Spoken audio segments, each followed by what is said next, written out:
Welcome back. I'm Connie Sokol, your host. And again, today we have another lovely guest. And I am delighted that this is a gal who we actually met years ago at a conference. And she is now revamping things that she's doing to help women, wives, mothers, sisters, aunts, but mostly focusing on mothers and feeling great about being a mom. So today we're going to talk all about that, how to feel good about it, how to make transitions to new stages, and being able to feel fabulous. So welcome today to Regan Barnes. Thanks for being with us today. Thank you so much for having me. We are so excited to talk about some of these things that you've been doing for years and years, where you've been working with women, talking with women, helping women, being able to feel fabulous about being a mom. So here's kind of the short version of Regan. She started many years ago. For about 20 years, she's been working with women on childbirth education, on being able to teach classes. She's been a doula, which is just fantastic. She's a mother of 8 children herself, so that she knows in the trenches how this goes. This isn't just textbook stuff, people. This is like real life. And now she is running a nonprofit called Momivate, which I can't wait to talk to her about as well. So you've been in the trenches, you've been doing the motherhood thing, you know what you're talking about. Talk to us right now. We've just come through this pandemic of women doing this hybrid of homeschool and in school and scary things happening, political unrest, being able to try to figure out how to navigate different ages and stages of children through this experience. Give us some kind of snapshot on, wow, how can we move forward from this, sort of get a happy closure from this last yearish and say, great job. You did it. You made it through. If our children are alive, we did a great job, right? Okay. So how can we sort of like give the proverbial props to moms, pat on the back, take a deep breath and feel good about where we're at?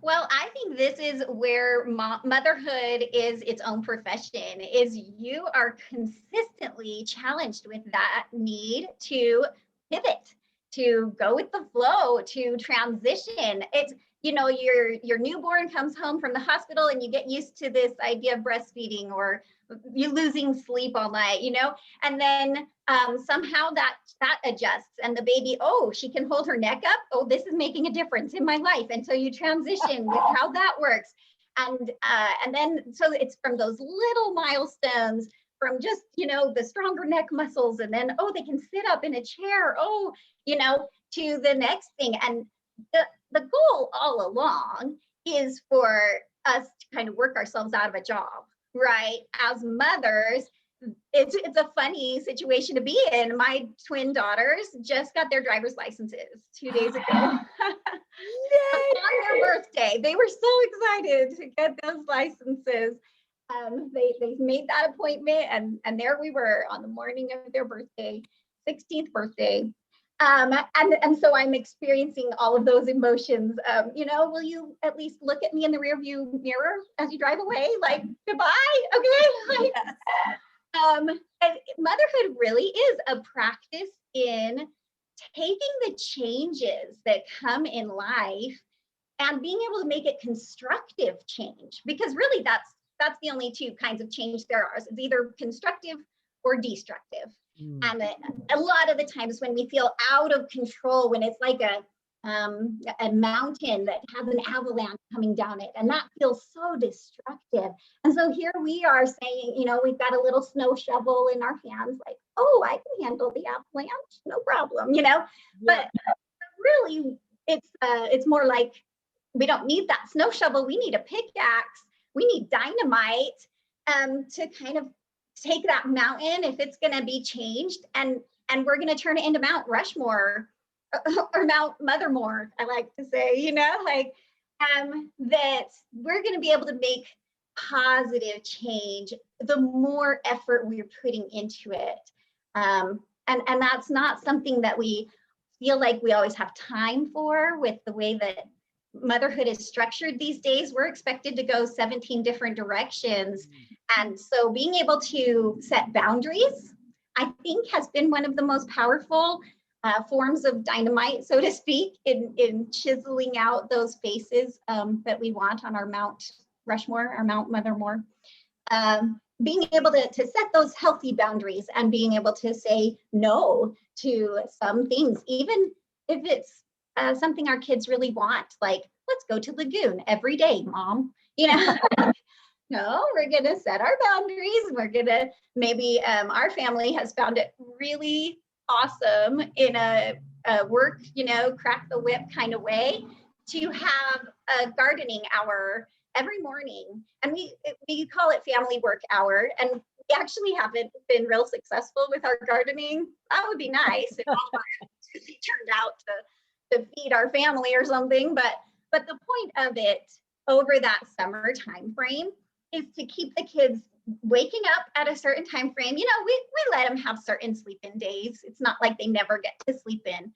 But if they can kind of keep the rigmarole of the school schedule of having to wake up at certain times and get out the door by a certain time frame, then I think it serves them well. And of course, like I said, we're trying to get them to the point where they will move out and be happy, capable adults. And happy, capable adults wake up every day at a certain time and get out the door every day at a certain time, You bring up such a good point, and it's this balance, right? Going into this, first and foremost, I want to go back to what you said. I love how you said motherhood is its own profession, and there's always the need to pivot. And you're exactly right. So I want to pause for a second and to our listeners say, kudos to you for all these years that you've been pivoting as a mom. You didn't even know that you were enhancing this ability that you were going to need during this pandemic. And I bet every one of us, I know what I did, have been drawing on that ability to pivot like a boss, where we've had to change, every 2 weeks or every 4 weeks or something like that. And a new thing came down from a policy. So I love that you bring up that point, that it's a natural part of what we do in mothering is to pivot. So we are really geared for that. So great job of being able to use it. And the second thing I love is that when you said working ourselves out of a job, that we don't have to feel fearful or, oh no, what didn't I teach them? Or, oh no, they're 16 now, they've got their driver's license and now they're leaving me, right? They're leaving all the time and getting desperate and want to be clingy and pulling back, but being able to say they're right on schedule. This is exactly what I've trained them to do, to be interdependent adults, and they're doing it. They've got their life skills. So again, kudos to you moms that if the kids are getting their driver's license there. I just had a daughter graduate yesterday that I was that bittersweet. I was crying for no reason. Like all of a sudden, I'm like, what the heck? But I love that. And then last, I love that the set the expectation of that there's some things in this transitioning into this summer schedule to keep some things. And it sounds like what you are saying, and I have the same belief, is that there needs to be a softness to the summer schedule so that it's not this go-go. But I love that you chose like the gardening, the family work hour, choosing something that will create that consistent structure that keeps it from anarchy, right? Where people after a while of just sleeping in and eating nothing but popsicles, people are like, okay, I'm done, right? And then they're fighting and bickering. So let's go down that road for just a minute with more of that transition, because I know that's top of mind for the listeners, for our wonderful women and mothers that are listening. So you got different ages and stages of kids, 8 kids, right? And maybe some are gone, some are still home. But what are some recommendations and things that have worked for you and other women that you've worked with over the years to help navigate the different ages and stages on the daily in that summer schedule? Yeah, that's a really important question, and it relates back to that concept of how everything we are doing is preparing our children to grow up and then do those same things themselves. I just learned about this thing going on in our brains called mirror neurons, and this is completely why what we say doesn't matter, blah, blah, blah, blah, blah, blah. But what we do, they are constantly watching, and that is what goes into their brains. That is what is wiring these ruts inside their brains, is based on what they see us do. And this is, in some ways, that's pretty humbling, right? Like, No I would much rather you do what I tell you instead of what you see me do, right? Like, please do what I say, not what I do. But acknowledging that this is built into their DNA, that is how they learn, is by watching us. And so that pivoting that we're constantly doing, that is going to serve them. They are growing up into this same world that we are scared to let them into, right? But that is what their destiny is to go out, make those changes in the world, feel empowered to make the changes, the constructive kinds of changes. And so if we could involve them in our mothering work, and you mentioned how there's these different ages and stages. So my oldest is 20, and he lives on his own. He's in an apartment downtown. And my youngest is 3. And actually, as I've been trying to fulfill this calling, I truly feel like Momivate is a mission. Mm. And so I'm still in the trenches of motherhood, but I have my 20-year-old come over on Tuesday mornings. That's his day off work. And I'm like, you know what? If you will just spend 3 hours with your 3-year-old little sister. And it's causing this beautiful bonding between him and this daughter of mine. And it's wonderful to watch him take on that responsibility. I do pay him $10. Not very much. Yeah. And you're teaching that also, right? Yes, yes. And he just has such a good time with her. He was gone as a missionary in Germany for 2 years of her early life. So he's getting to reconnect with her. He's learning some of these skills of discipline, of needing to rein in that 3-year-old spirit a little bit. And it's just a beautiful thing. And sometimes he puts her down for a nap, and I've got my iPhone full of pictures of him sleeping with her. Like, it's just great to see those interactions. Now, some of my kids are closer in age than that 17-year gap, of course, and I can still give them certain responsibilities. So my 6-year-old, she is paired up with one of those older siblings for chores during the week. So just the way that we currently have our system, one of the kids is in charge of the bathrooms for the week. And if it happens to be that kid's week to include Rosemary, the 6-year-old, in those chores, then that becomes a conscientious effort on their part. And they love having a partner, of course. That means less work for them, right? But they're having to be aware of, okay, do I need to teach her about the toilet chemicals? Do I need to teach her, like they're having to start thinking those things through very reasonably young. And I think that that's a useful thing. I think that the sooner they start on that path, the sooner they can make the mistakes that we're all going to make. That's just of the way life works. We learn from our trial and our error. And so as I give them those opportunities to make those errors, and I do it knowing they will, and I love them no matter what, and we work through all of those errors together. And of course, I'm still making my errors too. So I love that. In fact, just at the graduation ceremony yesterday, the school board member got up and was speaking and said something so powerful. He said, I wish you all a really good failure because of that very thing of then the sooner the better, because it does shift your perspective and it changes you in ways that couldn't. And you get that big shift in your lens early on so that you're able to make better decisions, at a sooner stage.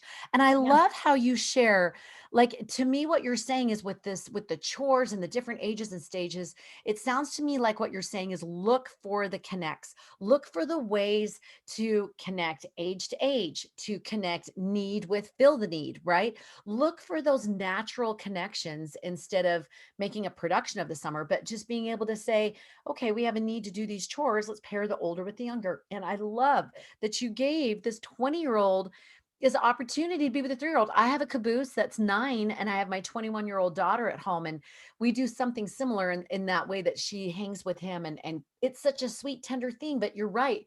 That wouldn't happen naturally just on its own because their schedules are so different. So I love that you have been intentional about looking for those connects, those moments that they can naturally they're helping you, they're helping each other, they're developing.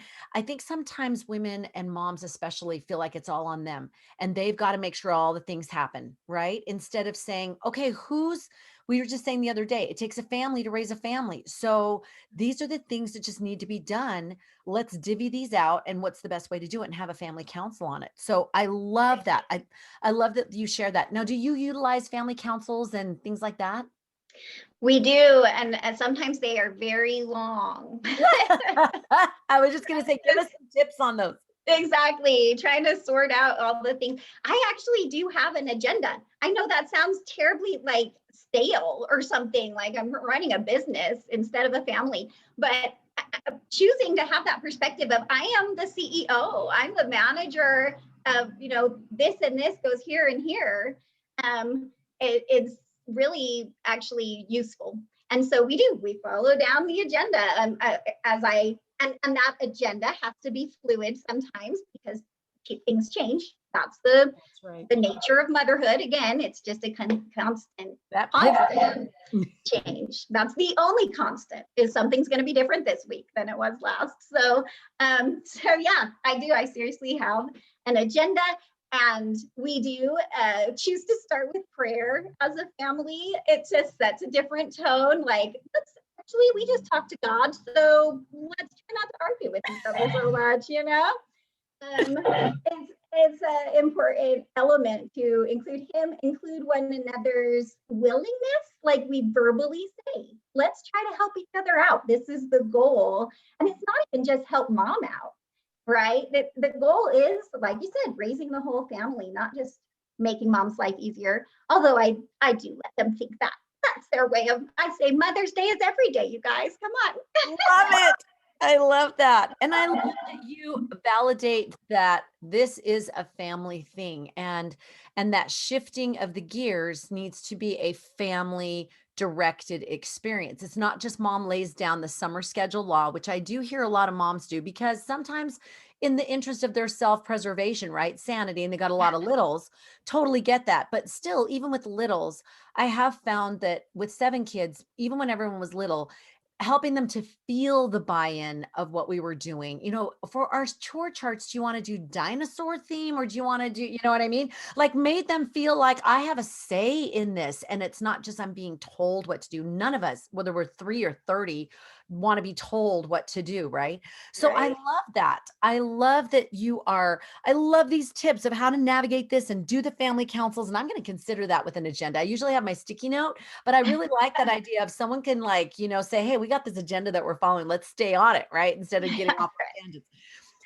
I know that we're kind of winding down, but I would love to know as you've gone through with raising children and helping women with their mothering, with the classes and the childbirth education, all these things that you've been doing. Now it's kind of come to this place of this Momivate. Now tell me what you're doing with that. It's a nonprofit, but what was the genesis behind that? Oh, well, you know what? I grew up the daughter of a single mom, and she constantly lamented the fact that she could not be a full-time mom. Mm. That is more commonly called a stay-at-home mom, but I run away from that phrase because it sounds like you're talking to a dog. Stay at home. I love the concept of being a full-time mom, that these children deserve me treating them like they're worth my time. So anyways, I was converted by my mom, even though she didn't have that opportunity.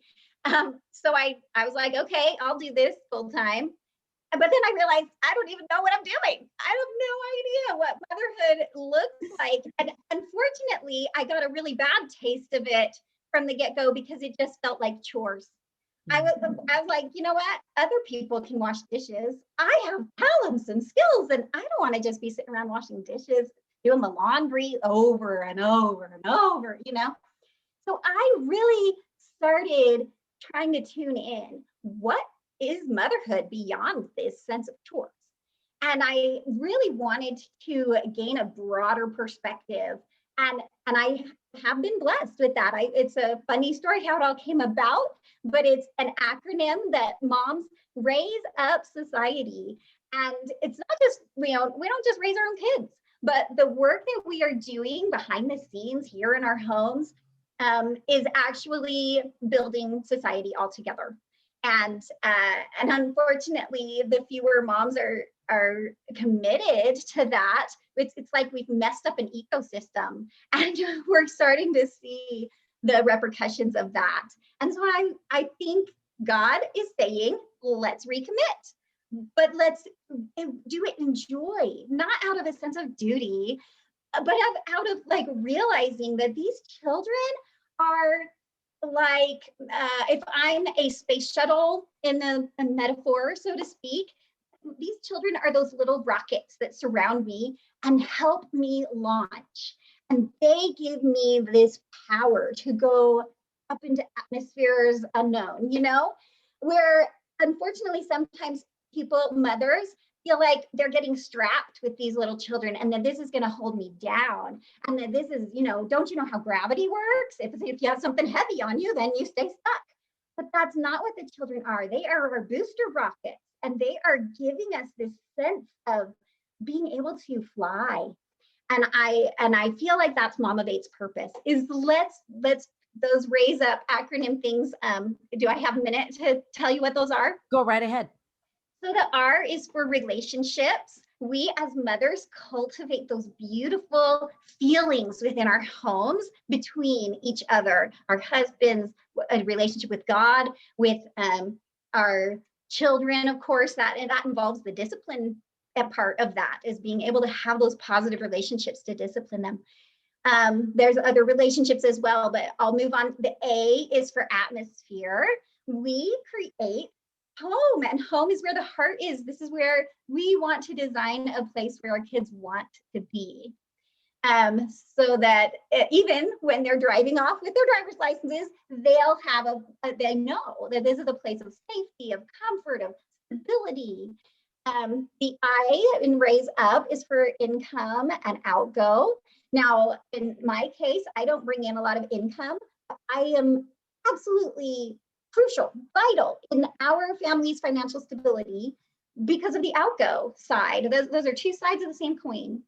And I am the one my husband says it, I make the money, you spend it. and so making that decision of where is the money going to go. And then the S in raise up is for schedules and systems. That's just what we were talking about with all of these transitions and having to constantly keep those things under management, our supervision of who's going where and the chores and the screen time. And then the E is for energy.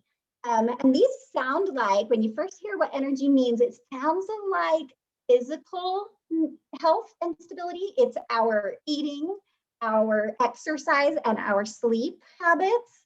And those sound physical, but they are so intertwined with our mental health, our mental well-being. When we get good habits in those energy areas, they affect far more than just our body's health.